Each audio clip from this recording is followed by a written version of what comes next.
ont toute leur importance dans ces problématiques liées à l'export, des parités de change dont on va aussi parler avec Thibaut François depuis Fastea Capital. Thibaut, bonjour. Et bienvenue sur BFM Business. Thibaut, c'est vrai que depuis quelques jours, on a vu l'euro remonter face au dollar depuis cette réunion de la Réserve fédérale américaine. Et du coup, certains gérants s'en inquiètent, se disent que les marchés européens pourraient perdre leur principal moteur, à savoir la baisse de l'euro qu'on a observé ces derniers mois. Est-ce que vous partagez cette crainte? Est-ce que vous pensez qu'on est en effet parti pour un rebond, ou en tout cas une stabilisation durable de l'euro face au dollar? Pas forcément, non. Je suis assez d'accord avec l'analyse de Jean-Louis d'un point de vue technique. Je pense qu'on est vraiment dans un petit rebond technique de l'euro par rapport au dollar.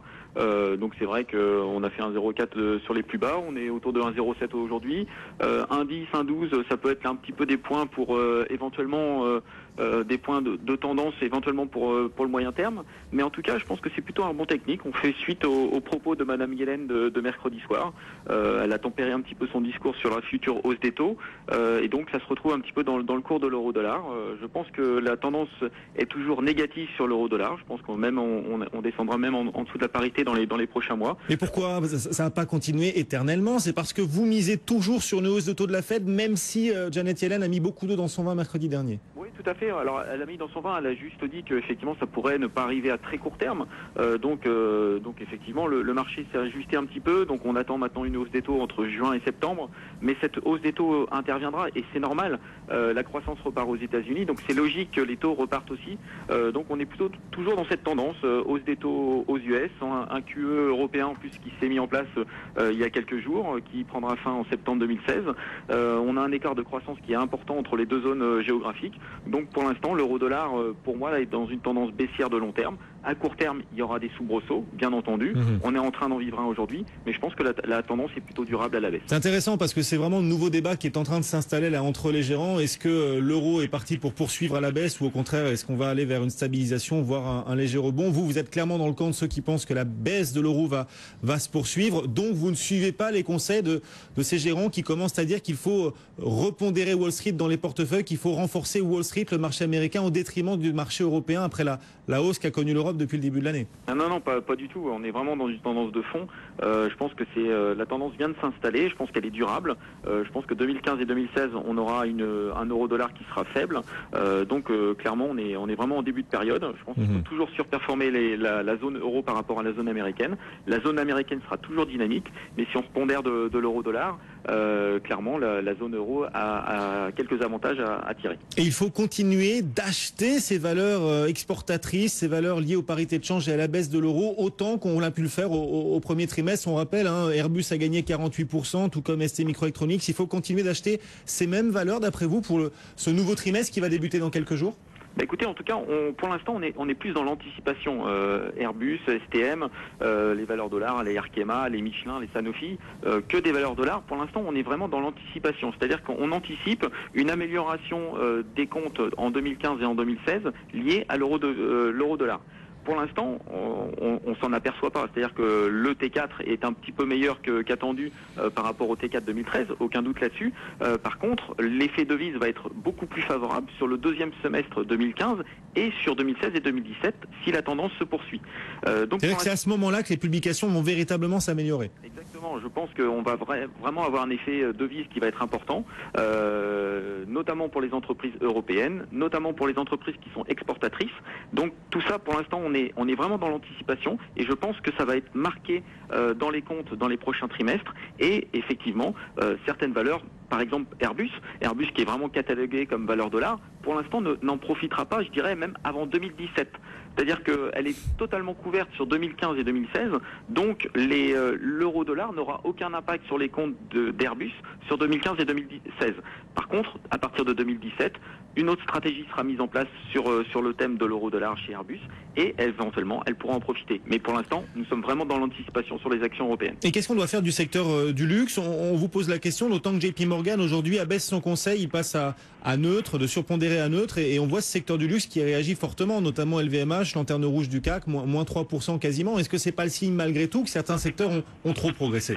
Effectivement, en fait, le secteur du luxe est vraiment un secteur dollar. C'est-à-dire que effectivement, si on veut acheter, si on a mis une stratégie en place en début d'année, on achète les valeurs dollars. Clairement, on se réfugie vers le secteur du luxe. en plus qui a connu une belle croissance encore sur 2014. Par contre, effectivement, attention aujourd'hui, on a une valorisation qui est tirée par cet effet d'aubaine de stratégie vers les valeurs dollars.